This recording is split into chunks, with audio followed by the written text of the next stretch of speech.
Thank you everyone for joining our webinar. Why can they say that, but I can't? How to challenge your competitors' advertising while reducing the risk of a counter challenge to yourself. I'm Shahin Rothermel. I'm a partner in Venable's advertising group. I'm joined today by my colleagues, Ari Rothman, a partner in our commercial lit group, and Claudia Lewis, co-chair of our FDA group. We're really excited to talk to everybody about this today because this is a topic and a question that I think we get nearly daily from our clients, regardless of whether or not we are advising them on what they should do or should not do, or if we're defending them, whether that's an FTC action, state AG action, competitor challenge, or class action. So what we'd like to achieve here today is let you know what you can do, what are your options for challenging competitors. We want to talk specifically about the National Advertising Division self-regulatory process. We'll also discuss how to reduce the risk of counterclaims and counter challenges. And we'd also like to go through some ethical considerations that people should think about and that often get forgotten in the heat of all of this. With that said, I'd like to pass it over to my partner, Ari, to talk about what are some options for challenging competitors. Sure. So we'll go through the main ones. One of them is sending a cease and desist letter. Another one is reporting the target to a regulator, not necessarily threatening that, though, just doing it. Filing a false advertising lawsuit, filing a lawsuit requesting a preliminary injunction or temporary restraining order. That's sort of a version of the false advertising lawsuit, but with a little more shock and awe to it. Engaging in discussions among leaderships and the business teams. And then finally, the do nothing approach, which is actually ends up being a viable option more frequently than many would want or think. So we would be remiss if we did not include that as an option. So sending a cease and desist letter, this is probably the most common approach. It's a letter that threatens a specific action and challenges specific issues. And a lot of the times in this context, we're challenging advertising claims, such as those that demand substantiation for false claims that are made about a competing product. It could also be disparaging claims, just straight up false statements and comparative claims. We see a lot of marketing practices that can be challenged, fake review sites, suppressing reviews, false social media pages. All of this can be actionable when you're dealing with a cease and desist letter. Sorry for the background noise there. So then in the next slide, we talk about sort of the possible outcomes. I mean, the best part is they engage with you. The target immediately removes some or all of the offending advertising. The target ignores you. That does happen. The target sends you a cease and desist letter. That happens a lot.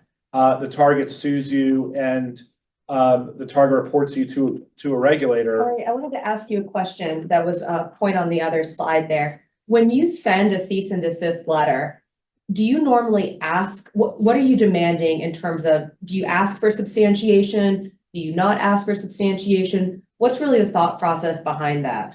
So I was actually going to get to this. The most effective cease and desist letters, there's various forms of cease and desist letters. Some of them are very theatrical.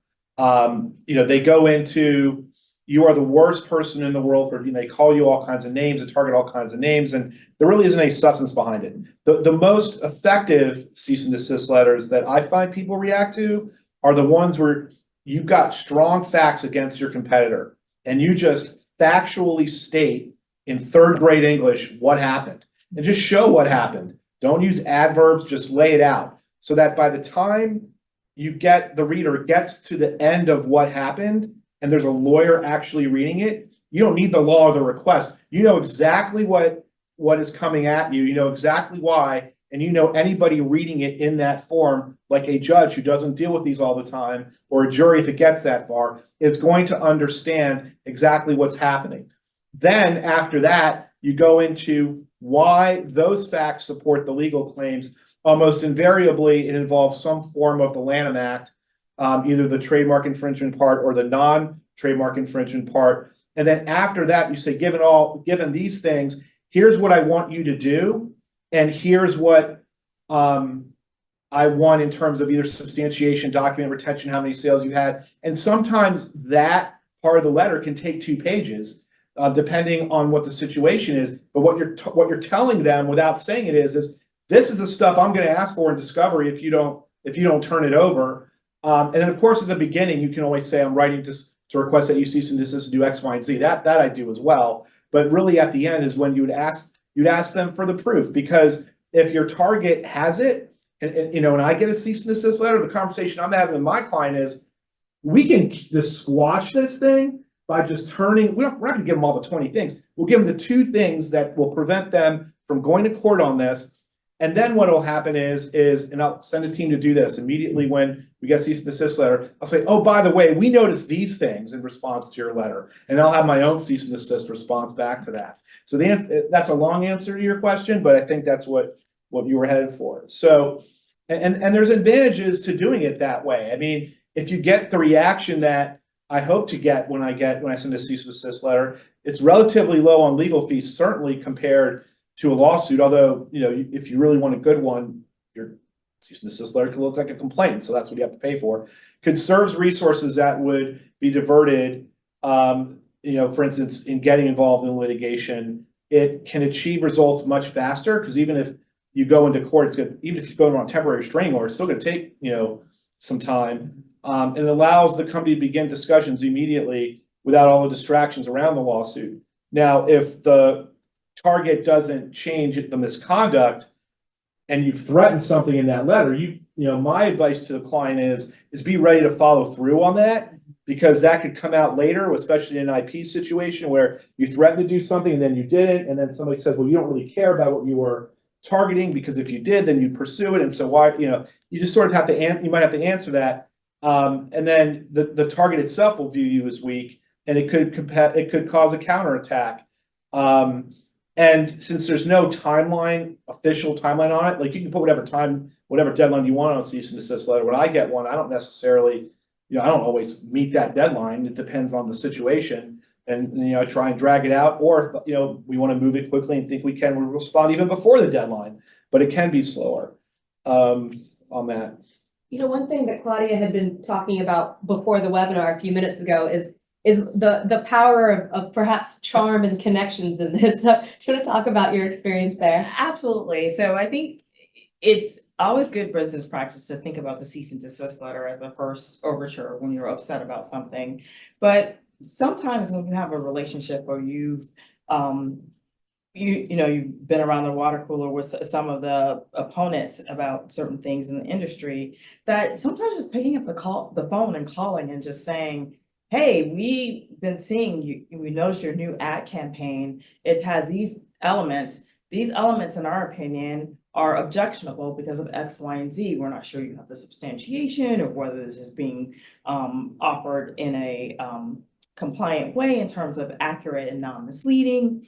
And sometimes when you pick up the phone and just say, hey, this is problematic to us and for these several reasons, the GC will say, I didn't even know my marketing team was making these advertisements or making these types of claims. Give me a few weeks and I will see what we can do about it. And so when we talk about relatively low fees or making sure that we're not using resources unnecessarily, I found that to be a very effective way. Now, obviously, you have to have a relationship. You're not going to typically cold call someone and say, hey, we found your advertising to be objectionable. But I do feel like it's cost effective, it's professional. I also like the idea that it allows me to say, hey, I gave you the professional courtesy of bringing this to you first before I sent you the cease and desist letter, or before I went to the NAD, or whatever the next action might be. And most of the time, people will pull back some of the ads. When they don't, at least they're aware that you're upset about it, and they can, course correct it or decide they're just going to deal with whatever comes next. I think that's a great point, Claudia, and it also lends more support to this idea that there's not a one-size-fits-all approach when you are wanting to target your competitors' advertising. There's a lot of different factors that go into what you want to do, what you want to target, and how you want to do that. And one of the things that I really appreciate about that approach is that most of the time they will return the favor. So like none of us is perfect. And so that when we've made a misstep or sort of call it outside the lines, when I receive the call, I really do appreciate it. I agree. Do you want to talk about reporting the target to a regulator, Claudia? Absolutely. So the other option for when you're not happy with what some of your competitors are talking about is that you can certainly turn your target into the regulator. You can prepare a letter to the FTC, to the FDA, to whomever the appropriate regulator might be. It's also effective to look at state regulators for those things. When you're deciding to submit somebody to the regulator, you have to be very confident that whatever you're complaining about is something that you're not doing. You have to think about whether you should be like you hide behind your lawyer or you going to be part, go forward as the company itself. So who should send the letter is something that warrants a lot of conversation. What advertisement should you challenge? You want to make sure there's something current usually that is sort of across a broad advertising thing, not something that's sort of limited or very narrow. And the one thing about the regulators is like, at least in my experience, and Shahin and Ari know this very well, with the FTC and the FDA, as soon as they get a complaint from a competitor, they're going to look to see what your activity is. And so if you're doing something, not necessarily the thing you're complaining about, but something still that's in violation, you should be prepared that the FDA or the FTC might ask you about that. Same thing in the states, for sure, you should be worried about that. And Ari, do you want to talk about, we talk about regulators like the FDA, FTC. What about class action plaintiffs' attorneys? Yeah, you've got some options there too, especially if you have counsel or you yourself know a class action lawyer who might, take what you say seriously in terms of pursuing a case. That's definitely a viable option. They are less likely to ask you who you represent, so you avoid the problem of having to identify yourself. You, just like a regulator situation though, you're not going to have really any control over what happens after the report is made. And the statistics say that most class actions settle individually. Some settle on a class-wide basis. Very few go to trial where the pain is, although there's a lot of pain can be inflicted at the beginning, especially if you roll towards class certification. So the advice there is to package it up as nicely as you can for them, and not just, say, hey, I've got an idea. I mean, really lay it out for them so that way they don't have to do the work, and then they have their ways of figuring out if there's people that have actually been, injured by this and interested in pursuing the claim. So let's talk about the advantages and disadvantages of this. So regulators always they're looking at, fairness and equity when they're enforcing regulations and making sure that people understand what's expected of them when they're advertising or marketing a product. And so the advantages of the regulator could take action that levels the playing field. That could come in the form of, sort of a PSA. FDA and FTC are looking at COVID claims. Are those substantiated and accurate, and giving companies a chance to come into compliance? And the other thing is that regulators can not only look at some of the violations that you've identified, but they could also identify other violations. And so claims could be one thing, but your back out office activities could be another thing. I also find it very cost effective to talk to the regulators. They're going to do the work, so that you don't necessarily have to. So the disadvantages is that if you decide to, go forward as a, ABC company, the regulator, you should just be prepared. This is undoubtedly true. Your website, your social media, your labels, or whatever type of products that the regulators are really going to scrutinize that to make sure that they're not targeting a competitor for some of the same activities that you're complaining about. And the other thing that's very hard to deal with regulators, and I think Ari mentioned this too, is that you have no control over the enforcement. You have no control over how long it's going to take, what it's going to look like. You might not even know if it happens. Right, Yeah, you right. don't know if an investigation was opened or if it resolved and it closed, for example. One example of when this happened, and we're seeing this with the California Greenwashing Task Force, there was a competitor that had said, hey, there's this market out there that's doing something that's not complying with your environmental rules, and we see sweeps based upon that. So what can happen as well is, if you should be careful if you're sending something anonymously, a lot of times regulators will do sweeps. So you might find yourself caught up inadvertently in that sweep. It's true. All right, so filing a false advertising lawsuit's my world, pretty straightforward. You file a complaint in state or federal court. Most of the time it's federal court for various reasons. If you've got 1125 Lanham Act claim in there, then that's federal question jurisdiction. And if you assume that the defendant is gonna put it in federal court, you might as well skip the whole process and delay and file in federal court. But there are ways to keep it in state court. For example, if you're suing a company located in California and you don't bring any federal claims, they're not going to be able to remove it.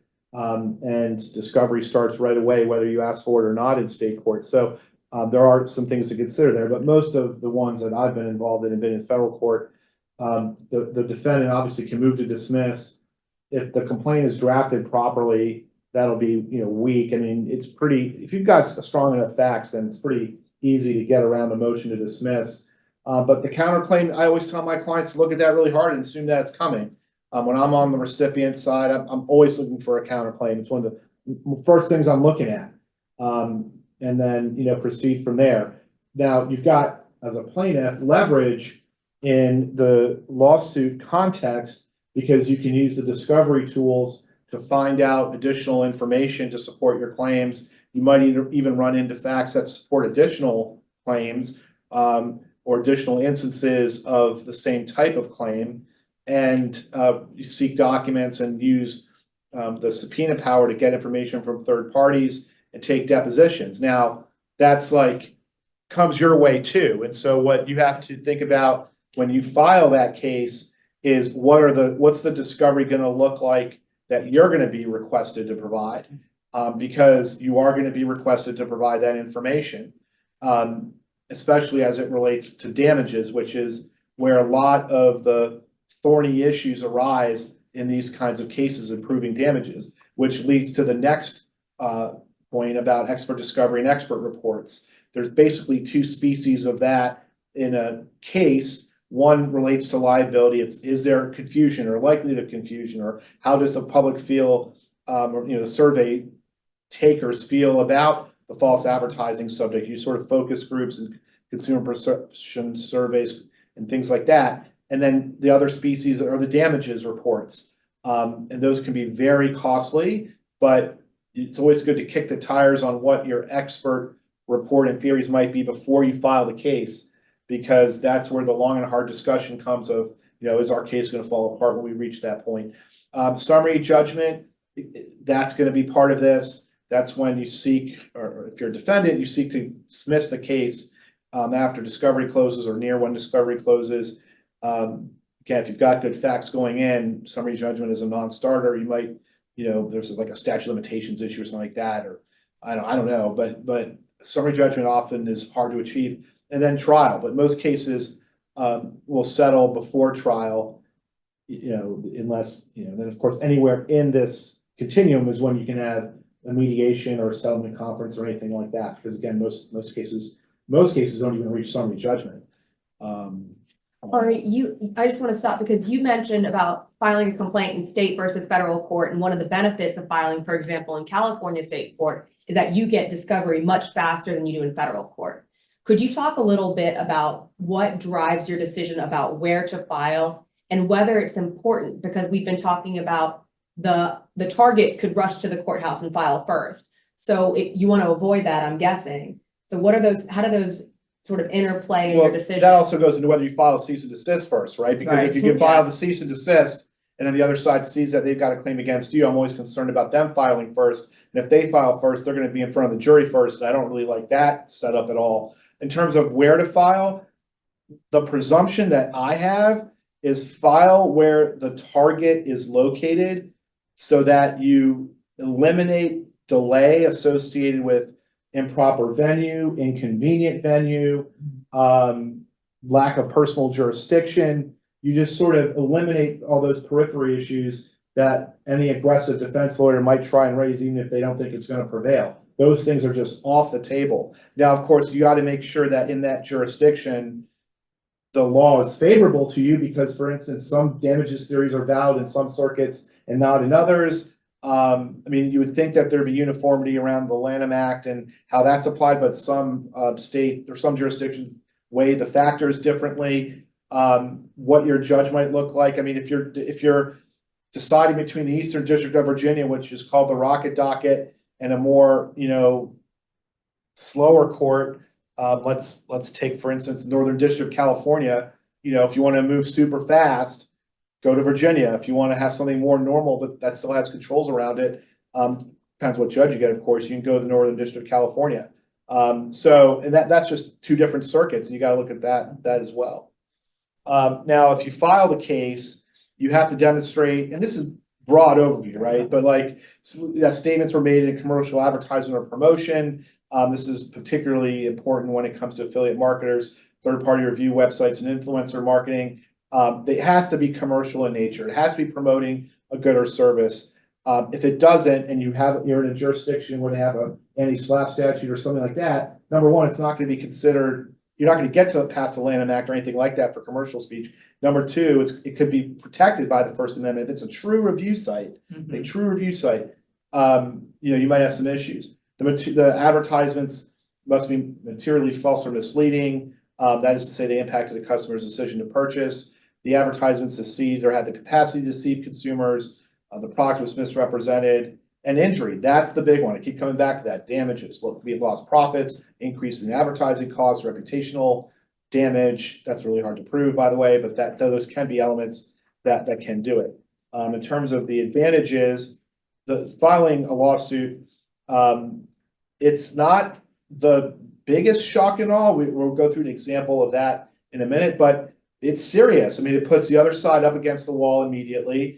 If they're served quickly, they've got to respond in 3 weeks, and you can pursue broad discovery that you can't pursue. We'll get into this when I talk about NAD or anything like that. I mean, this is the only way you can really have some control over getting information from the other side.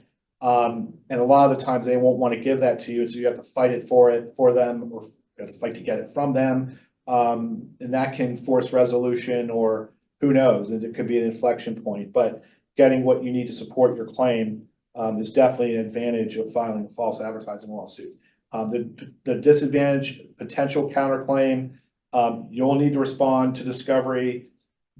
As the plaintiff, you're going to bear the burden of proving the elements of the claim. The other side will bear the burden of proving any affirmative defenses. There's no guarantee of success. The litigation is inherently risky. Like, even if you've got the best facts and the best law, you still have to build in a percentage of litigation uncertainty. The judge getting it wrong, they're human, they get it wrong. The jury getting it wrong, which they can't really get it wrong because they're the jury. They get to decide these things, and they're going to pick up on things that you might not think they pick up on. And we know that from experience because we've done focus groups with them. It's really illuminating to see what the people think about any given case.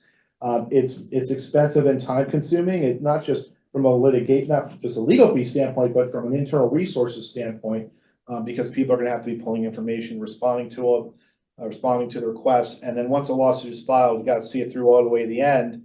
And this last part is kind of interesting. If you drop the claims, in some places you can't. Depending on the posture that you're in, you have to ask the judge to dismiss your own claims, and it might subject you to fees and costs. So you really got to be sure before hitting the button on litigation. And it goes without saying, but litigation is public. And that's both an advantage and a disadvantage. Because on the one hand, you control the narrative. You can put what you want in complaints. And I've seen some pretty racy complaints, but they're supported by the facts. And that's something that might get picked up by the news. That's something your other competitors are going to see, because they're going to see how serious you are about enforcing your rights. But it's also a disadvantage, because if somebody's going to file a counterclaim against you, they might do the same thing. If you lose on the claims, that might be public too, particularly if you've had a particularly public complaint. So being mindful of that, and I'll say, because we didn't say this in the cease and desist letter, when you are sending cease and desist letters, although it's not inherently public, you should be prepared for that to go public, for somebody to publish the cease and desist letter in full or in part.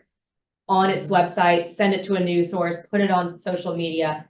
Something to keep in mind. Again, these are all strategy questions. Yeah, I totally agree with that. Every time I send a cease and desist letter, I assume everybody in the world's gonna see it. Yes. Yes. And that needs to be the assumption, which is why that outline I laid out before, I feel comfortable with that format and the whole world seeing it, because I know from experience, it works, and I know the theatrical, no support cease and desist letter doesn't, because when I receive it, I tell my clients, we have to separate, we really have to look for a problem here, and if we don't find one, we don't respond to it. Exactly. It's definitely a balance, I think, between being very aggressive, but also making sure that you're playing it in a way that you can succeed and you're not taking liberties with the facts of the law. Yeah. Or- So then one thing you can do in a false advertising lawsuit, if you really got the grounds for it, is seeking a temporary restraining order, or preliminary injunction. This would this basically, you're asking the judge at the outset of the case to stop the false advertising that you're complaining about. You can also ask for expedited discovery. It's going to be limited to get that to stop. And a lot of the times between the filing of a preliminary injunction motion and a hearing, because the judge will have a hearing on this, that's when it almost forces resolution, because it's almost like you're going to trial in a sense, very early in the case. Now, the disadvantages of it are that it's costly. It's no matter how you look at it, if you do it right, it's going to take some time, because again, you're basically doing a mini trial right at the beginning of the case. It's a full-time job. It could be for several weeks, depending on which judge you have and in what jurisdiction you file in. And you're going to need witnesses. You might even put in experts and things like that. But if you're going to be the plaintiff and you think you're going to do it, the nice thing about it is you can have all this stuff lined up before you file the lawsuit. And if you haven't sent a cease and desist letter first, this is where the shock and awe moment comes in. If you've got the facts and the law behind you, if you just file it and hope for something for the best, it could backfire, and the judge might look at you bad for the rest of the case. So to succeed, and the other side will say you're not credible. So to succeed, you have to show likelihood of success on the merits, that you're likely to suffer irreparable injury in the absence of the injunction, the balance of the equities tips in your favor, and an injunction is in the public interest. Those are the four things. The judge will look at the number, the most important element is irreparable injury. That if you don't show that, if you don't show any of these, you're out. But that's where I go when I get one of these motions, because that's the one that's hardest to prove. And it's the most important, because the judge will say, look, if you're not going to go, even some will say, even if you do go out of business, but if you're not going to suffer irreparable injury unless I enter this injunction, and you can get satisfied by money damages at the end of the case, I'm not going to enjoin this right now. And they won't, no matter how strong your case is, the judge will not look at the other three elements. But it's still a very powerful tool. There's a lot of there's a ton of case law on preliminary injunctions that defendants and plaintiffs can use. So it's pretty well developed no matter what jurisdiction you're in this context. And in the right circumstance, it's the right move, but 99% of the time it doesn't even happen. The Miller Coors case involved a beer commercial, one of which was, I believe, on during the Super Bowl. And it involved the claim that Bud Light had 100% less corn syrup than Miller Lite. And the issue in this case was that when the beer is made, you have to make it with some sort of sugar or grain. And Bud Light was made with rice, whereas Miller Lite was made with corn syrup. But by the time the beer was finished, it didn't actually contain that corn syrup. And Miller Lite was really angry about this, so they took it to court and they actually requested a preliminary injunction. And the U.S. District Court for the Western District of Wisconsin granted that preliminary injunction, enjoining the claims. And what was also interesting about this was that they enjoined the claims on the website and television ads, and then there were additional claims being made on packaging. So the plaintiff went back to court and said, hey, this isn't cool. They're not just making the claims on websites, but they're also making the claims on their packaging. And the court admonished the defendant and said, okay, fine, then we're going to expand the preliminary injunction to that as well. Ari mentioned a point that I thought was really fascinating, and I always wonder about this, is that when you're asking for a preliminary injunction, you're saying that the harm that you're incurring at that time cannot be remedied by monetary damages. Like the defendant isn't going to be able to pay you back for whatever harm. And I think that's one of the reasons why it's really difficult to get these. But in the Miller Coors case there, you can see that that was one example. And then this one also works where you've got business to business people discussing the matter. And sometimes it like starts off with a cease and desist letter, and then the business people get together. And I'm all for that because that oftentimes leads to a more productive result because the two businesses that know each other's businesses can figure out what's really important to them and reach a resolution. But there are some points that I generally provide when my clients talk to someone else, and making sure the call's not recorded, it's for settlement purposes. Don't commit to anything or disclose any information. And the next was like, be careful about threats. It's like, on the one hand, I tell my clients, get on the phone, listen to what the other side has to say about what they think you're doing wrong. Just let them talk. I mean, if they're talking, they're giving you information. And if that means they're talking for 30 minutes without you saying anything, that's a win in it by itself. Don't get argumentative with them. Just take in the information and then see if you can reach a resolution. But also, if it's not being productive, you just hang up. There's nothing requiring you to stay on the phone. And if it's just getting out of control, just end it. Make sure that you're not giving anything up, reserving rights. If they make an allegation, even if it's true, there's nothing requiring you to admit it. And if a proposal is presented, normally the right move is to take it back to counsel, because counsel might be able to identify some contours and points that are not discussed among non-lawyers. But if it's like the deal is so good that you can't say no to it, then take the deal. But this is something, and this gets what Claudia was saying too, in terms of lawyer-to-lawyer contact too. If you got a lot of trust going on here, this is a very helpful strategy, and it can be in combination with any of the other things: cease and desist, filing a lawsuit. Are we going to get into NED challenges? We're gonna do that. We're gonna do that as something. But one thing I would say is that I have found this to be, and I think Ari, you touched on it very nicely. It's like sometimes it's productive and sometimes it's not, but you always learn something. And it's always good to sort of do this first overture, because if it works out, it's such a cost savings. And most of us are not perfect. And so literally when you get into this litigation or NAD, there's always going to be counterclaims. And I'd rather hear when I bring something to the other side and they tell me something that my client is doing, I'd rather hear that first without all the litigation involved in it. And the cost savings is just enormous. And the other thing that, if I hadn't made it clear earlier, is that I really like the aspect of doing this business to business type conversation, because hopefully people return the favor. So not only you saving money on your end, but sometimes when people come to you and say, hey, I was up in California and I couldn't sleep. I saw your commercial or saw your social media feed or what have you. And these are the things that are disturbing me. They return the favor. So I really do think that sometimes this is the first overture is a good idea.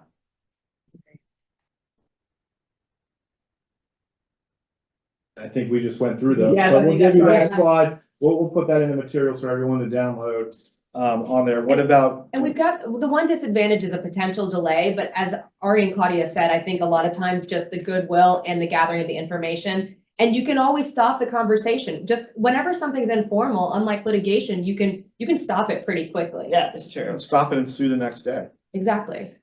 And I think the other option that people sometimes feel uncomfortable with and doesn't get discussed as much as it should is like, what about do nothing or just wait and see to where it goes? Sometimes you're initially agitated about something your competitor's doing and you want to take action and, have lots of clients who are like, let's do something about this. And, part of the war stories, I remember spending one holiday season where the competitors were they were like arch nemesis, and I spent my entire holiday filing one NAD, and then they filed a different NAD, and it was filed with the states, and it was just this whole thing, and it really, everyone lost something in that. What I like about the do nothing or wait and see is that you can avoid legal fees, litigation, and even with NAD, even though it's a truncated thing, it's cost and time consuming, and it's distracting. And when you're a large company, you have sort of a engine inside that can do it, but when you're a small company, it is really distracting to do the discovery that Ari talked about, to come up with the next thing. And so it really does take you off the goal of the company, which is to generate revenue and to get to the next marketing goal. So I do feel like sometimes doing nothing conserves company resources. But the disadvantages would be is that your agitation continues to grow. And if you don't tell your competitor what's happening, the target might not change the misconduct on their own.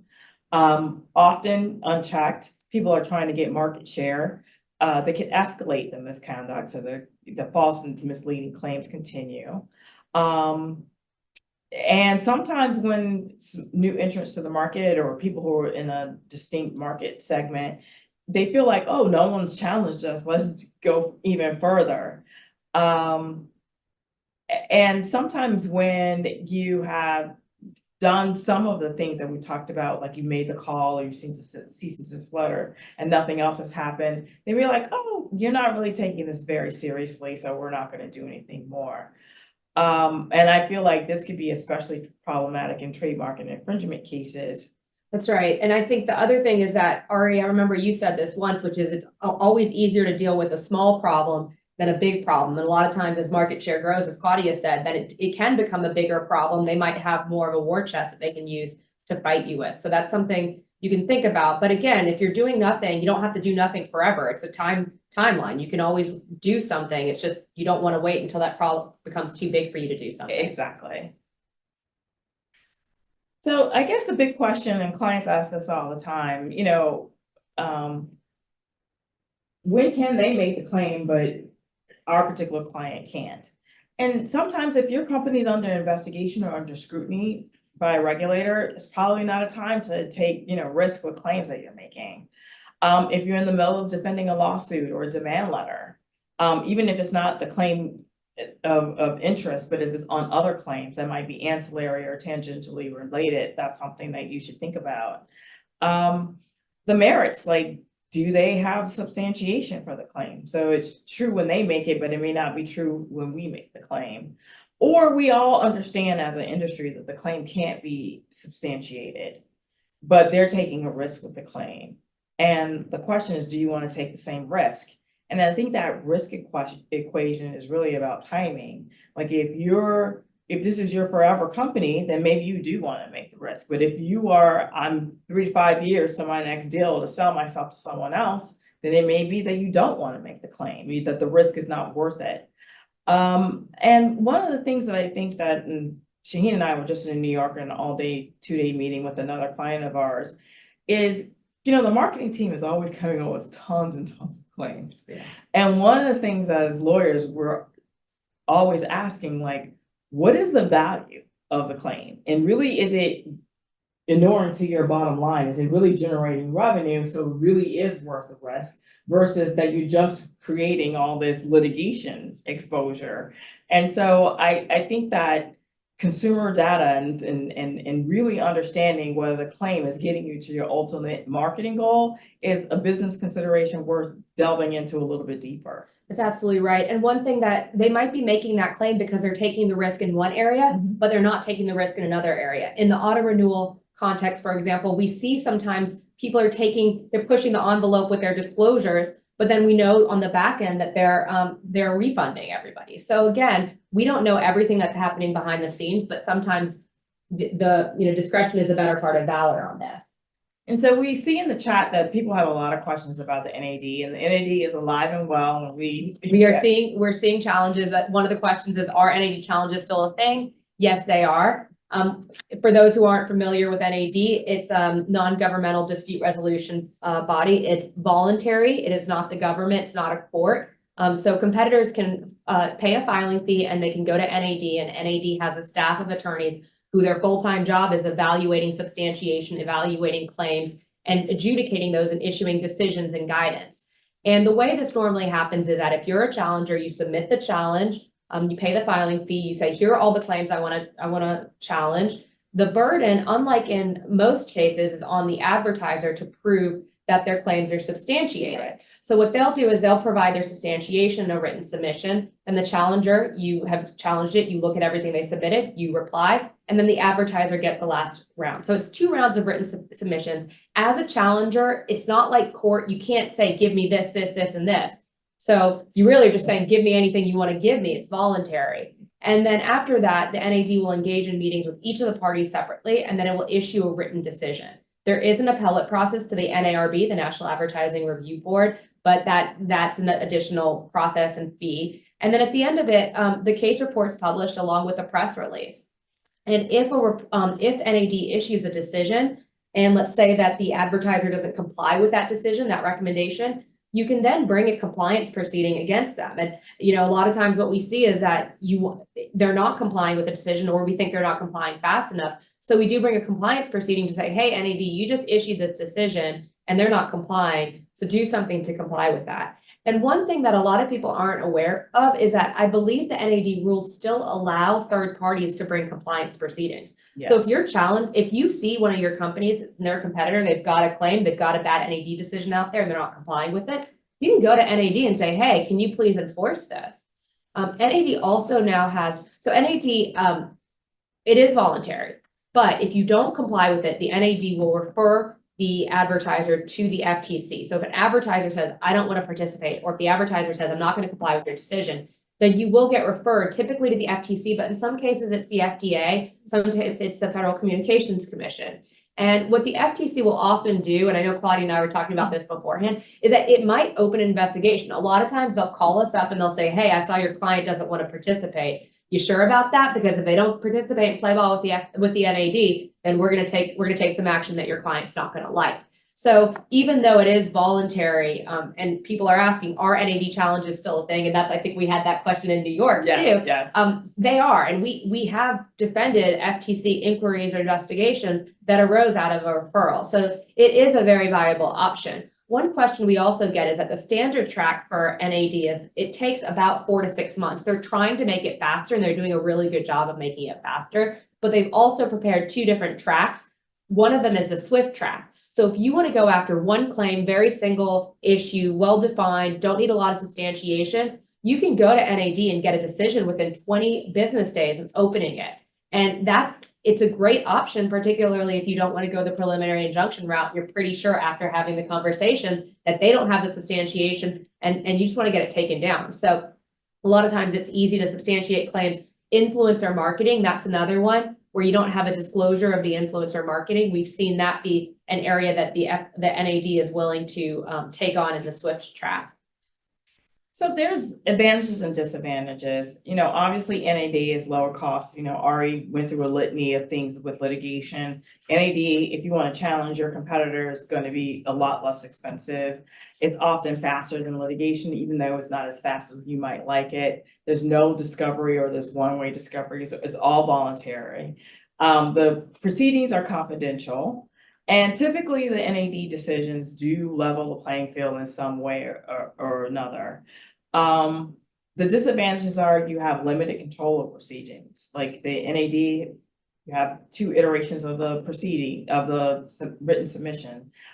There's limited discovery. So it's not as if you can have, you know, a deposition of your competitor about things. It's highly confidential. So usually litigation is very public. So people are aware, oh, X, Y, and Z company is being sued over this.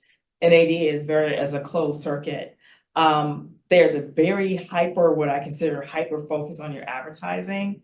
NAD can be a little bit myopic. And your competitor might have substantiation. So you might have put this proceeding in front of the NAD and the NAD is like, yeah, we agree that your competitor is able to say these types of things. The recommendations are non-binding. I see a question in the chat where they're talking about whether the NAD decisions are binding.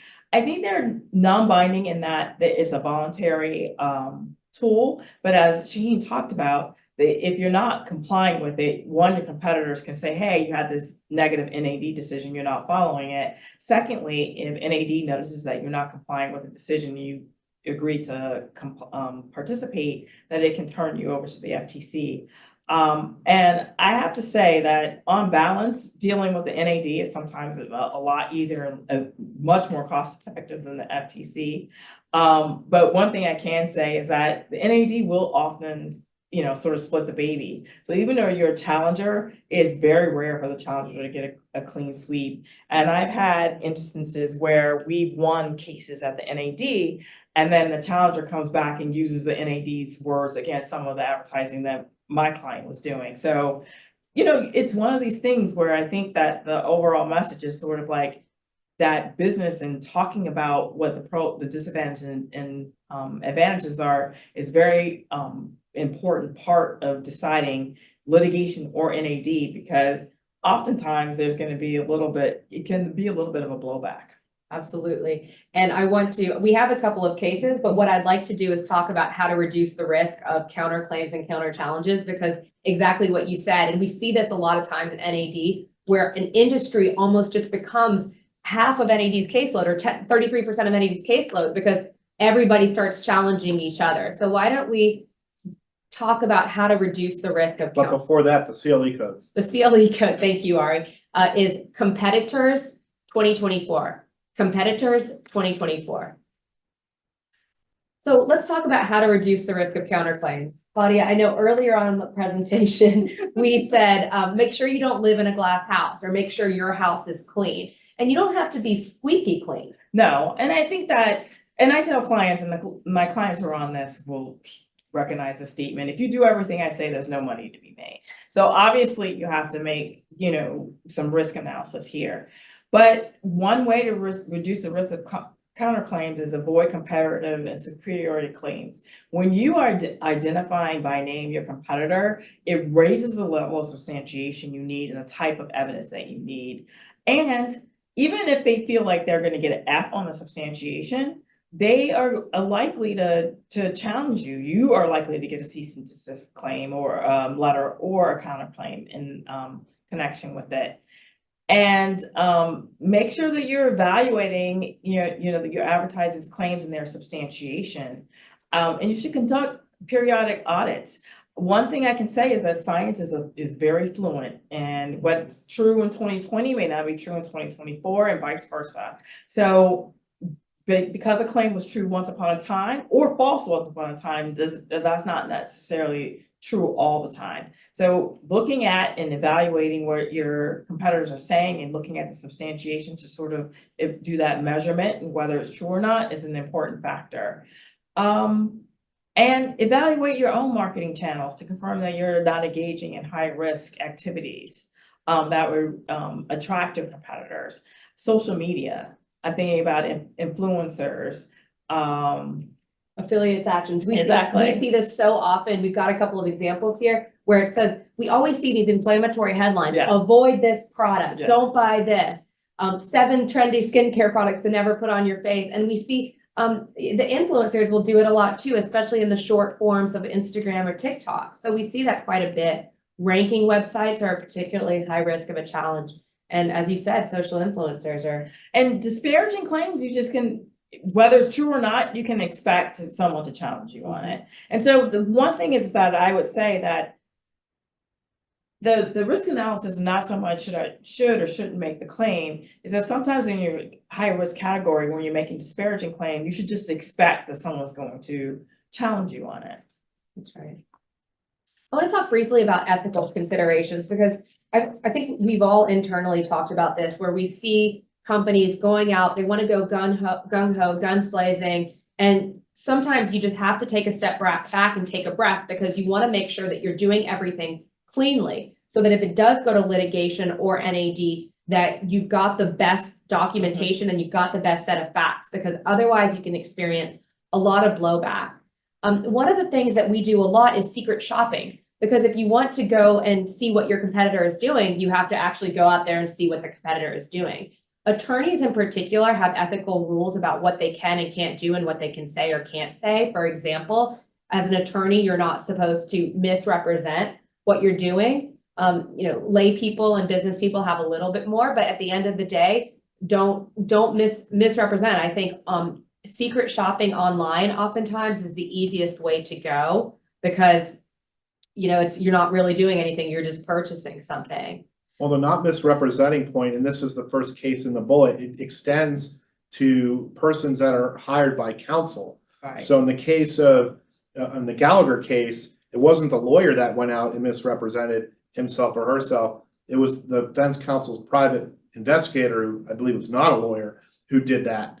And so that extends, you just can't, it doesn't get around the issue that it's a non-lawyer. So that's that comes out of the Gallagher case. It's a bit old, but still The works. same thing happened in Meyer, though. They had an investigator go out under allegedly false pretenses to reach out to acquaintances of the plaintiff and his counsel. So that's another consideration too. And one thing that we hadn't talked about that it should be it should just, be intuitive, but it's not necessarily, is that if you are secret shopping, I always encourage people, document everything. Take full-size screenshots, make sure that there's nothing being snipped. Make sure you've got the day, make sure you've got the browser, make sure you've got the person. If you're sending the time, if you're sending somebody out to a store, make sure you know what store it is. The receipt, because these are all things that you'll be asked about in discovery, or you could lose credibility, even if it did happen. As much as we all want to take each other's word for it and live in an honor code society, that's not necessarily what's happening out It's there. almost like you're treating it like a criminal case with chain of custody and everything else. Yes, exactly. Absolutely. Yeah, absolutely. And then there's some ethical considerations and demand letters. We put a few of them up there. There's Barton versus State Bar, California. That's where the Supreme Court upheld the disbarment of an attorney for threatening to report a company to the authorities unless the company settled with the attorney's client. And we have to deal with this a lot. It's not intuitive to a lot of clients. You can't threaten to go to law. General rule is you can't threaten to go to law enforcement or not to go to law enforcement to force the outcome of a civil case or a civil matter. That's the general rule, and that there's also a federal statute that talks about that. And we see that in demand letters all the time. Yeah, Where yeah, at the, all the at time. at the bottom of the demand letter, it says, you need to settle with us or we're gonna go report you to the cops. And it doesn't say it necessarily like that, it's in legal speak, but that's the kind of thing that can really get you in trouble. And a lot of times clients are saying, well, why don't you put this in the bottom of your letter that you're gonna go to the police? And we can't do that, or you're not supposed to do that. You have. Yeah, just do it. If you're gonna do it, just do it. It actually has its roots in a federal statute in Title 18 has a prohibition on this. So that's there. Then there's Flatley versus Morrow, which is so that the extortionate speech is not constitutionally protected because it's illegal. And so it didn't apply to the defendant's threat to report plaintiff to news outlets and other agencies if he didn't pay the defendant's client a 7-figure sum of money. That's extortion. The federal statute I was referring to is blackmail. It's the blackmail statute. And here's a couple other California cases as well that sort of go into those issues. And so just be really careful about bringing law enforcement into the mix. I mean, you can say something like, if the FTC were, this would violate the FTC Act, or this does violate the FTC Act. I mean, you can say things like that. It's not like you can't mention law enforcement. You just can't threaten to go to them to force a civil outcome as a general rule. And as Ari said, you're allowed to do that. And you're allowed at the end of a letter to say, we'll take all actions available to us as law, Yeah. or whatever other language. You don't have to say, if you don't do this, we will go, to the police or to the, FTC or whatever it might be. And I think that, let me see, if anybody has any questions, we've left ourselves a couple of moments. I'll give everybody the CLE code in the opportunity to ask a question if they want. The CLE code is competitors 2024. Again, competitors 2024. There was a question, I was actually going to ask it too, about whether or not the NAD decisions are binding. And as a trial attorney, we've looked at this and technically they're not binding, but judges do give them deference. They cite them all the time. Yeah. And we've got the cases because we've looked into this. And so that is something that courts will look at and regulators will look at too when you're defending it. Absolutely. Yeah, you could say, hey, our claim was looked at and it was found to be substantiated, and regulators find that persuasive. And on the contrary, if a claim was found not to be substantiated, regulators will look at too. So thank you everybody for joining. We have our information here. If you have any questions, please feel free to reach out. We love talking about this. This is what we do all day, every day. And we will hopefully see and talk to everybody soon. Thank you. Thank you for joining us today.